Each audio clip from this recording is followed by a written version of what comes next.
বস। বাবা তোর কোলে যদি আমি বসি তাহলে কি তোকে দেখা যাবে? কি করছো বলো? কি করছো বলে দাও। পড়তে বসেছে ম্যাডাম।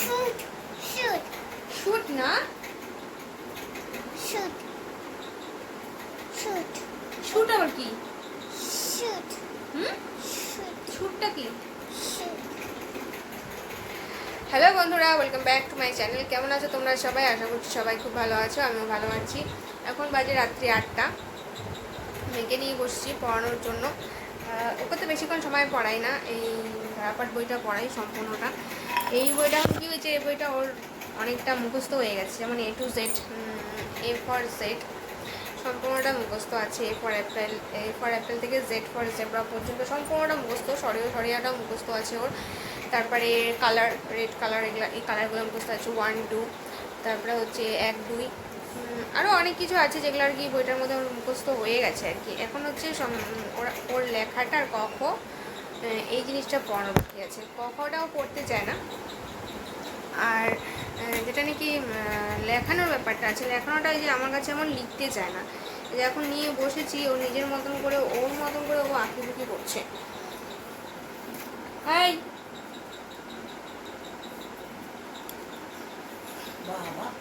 দেখো না,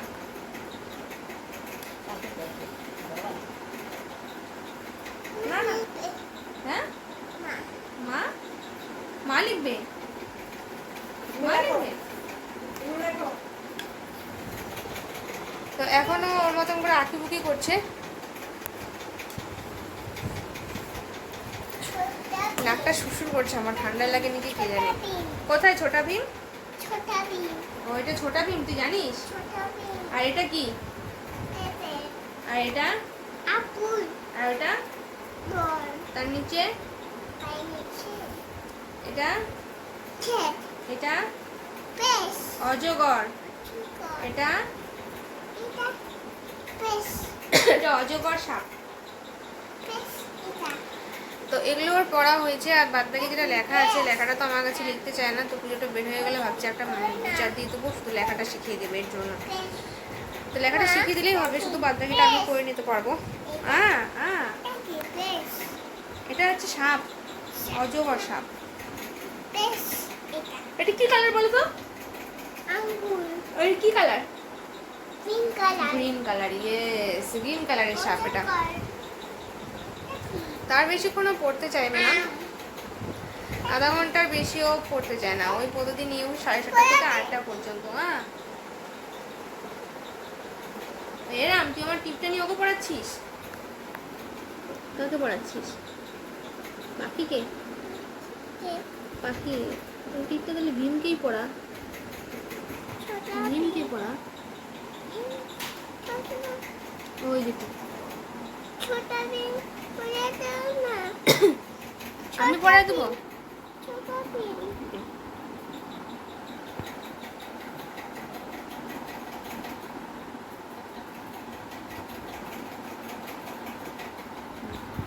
হ্যাঁ, ছোটা ভীমকে টিপ পরিয়ে দিতে বললো, ছোটা ভীমকে টিপ পরিয়ে দিলাম আর কি। আমার টিপটা খুলে নিয়ে ও ছোটা ভীমকে টিপ পরিয়ে দিল। কি পরে দেবো? কোন পেস? না না, অজগর না, অজগর না, অজগরকে টিপ পরাতে হবে না। অজগর তো এমনি ডেঞ্জারাস। আজকে কি হয়েছে, আজকে ঠাকুরঘরটা পরিষ্কার করলাম। ইয়ে রাম, ছি ছি ছি ছি, সবাই কথা বলবেন না আসলে। আজকে ঠাকুরঘরটা পরিষ্কার করলাম। কালকে হচ্ছে শনিবার, কালকে বার ঠাকুরের সত্যনারায়ণের পূজা আর বার ঠাকুরের পূজা হবে, বড় ঠাকুরের বাড়িতে পুজো আছে। তো তার জন্য আজকে ঠাকুরঘরটা সম্পূর্ণটা পরিষ্কার করেছি। ওগুলো করতে করতে টাইম লেগে গেছে। তারপরে এই সমস্ত করে স্নান টান করে ঠাকুর দিয়ে তারপরে ঘুমিয়েছিলাম, একটু শুয়েছিলাম। মেয়েকে আছে কি হয়েছে, ও কদিন ধরে ভাত খায় না বাড়িতে, ঠিক আছে? মানে আমার কাছে তো খেতেই চায় না, কেউ খাওয়াতে পারে না। মানে 3 বেলা একবেলাও ভাত খায় না। সকালবেলা নিয়ে বসছি, ভাতটা খায়নি, শুধু ডিম সেদ্ধটা খেয়েছে আর ভাত খায়নি। তো আমি যখন স্নান করতে গেছি তখন আমার বাবা ওর দাদু ওকে নিয়ে এখান থেকে হাঁটাহাঁটি করছিলো, প্রচণ্ড জেদ করছিলো, যেহেতু খাওয়া দাওয়া করে না, খিদা পেটে খিদা থাকে, খ্যান খ্যান করতে থাকে সবসময়। তো ওকে নিয়ে হাঁটছিলো। তো সামনের বাড়িতে আজকে ওকে ভাত খাইয়ে দিয়েছে, মানে সামনের বাড়ি আমার এক কাকিমা আছে, তো সেই কাকিমার বাড়িতে গেছে, কাকু কাকিমা মিলে ওকে অনেক মানে তেলা মানে তেলিয়ে, তারপরে এইটা দেখিয়ে সেটা দেখিয়ে তারপরে ওকে অল্প একটু পরিমাণে ভাত খাইয়ে দিয়েছে। কি খুলবো না, এটা খুলতে হয় না, দাঁড়া রেখে দিই, এটা তারপর কালকে লিখবা, দাঁড়া রেখে দিই বা।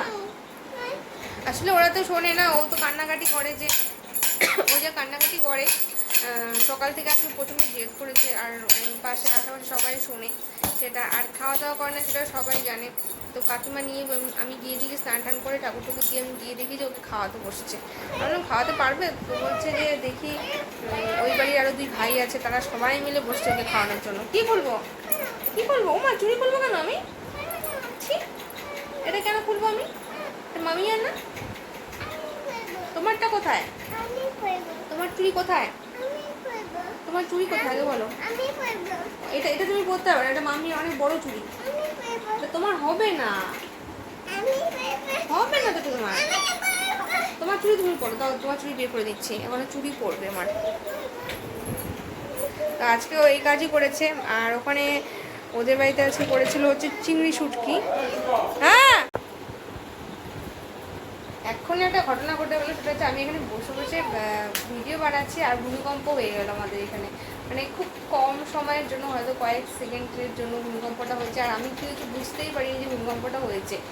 মানে আমি তো ভিডিও বানাচ্ছিলাম, আর বাড়ির থেকে বাবা ডাকছে তো ভূমিকম্প হচ্ছে, বাইরে আমি মানে একদমই বুঝতে পারিনি সত্যি কথা। তো বাইরে দেখি, বাইরে গিয়ে দেখি, দাও খুলে দিচ্ছি, বাইরে গিয়ে দেখি সবাই উল্লু জোগাড় দিচ্ছে, শাক বাজাচ্ছে। এখন কমে গেছে ভূমিকম্পটা, ভিডিও করার তাহলে ভূমিকম্প হচ্ছে সেটাই বুঝতে পারিনি। এর আগেও কয়েকবার ভূমিকম্প হয়েছিল, মানে ছোটো ছোটো ঝাঁকুনি দেয় না, সেগুলো না বোঝা যায় না সবসময়, আর আমি অতটা বুঝতে পারিনি। হ্যাঁ, কী করবো? কে করবে? ভূমিকম্প হইলো এখন বাবা, ভূমিকম্প হইলো। আচ্ছা, কালকে পূজা হবে। তো এই ভূমিকম্পটা তো হয়েই গেল, বুঝতে পারলাম না আমি তো বাবা ডেকেছে, তারপর মেয়েকে নিয়ে বাইরে গিয়েছি।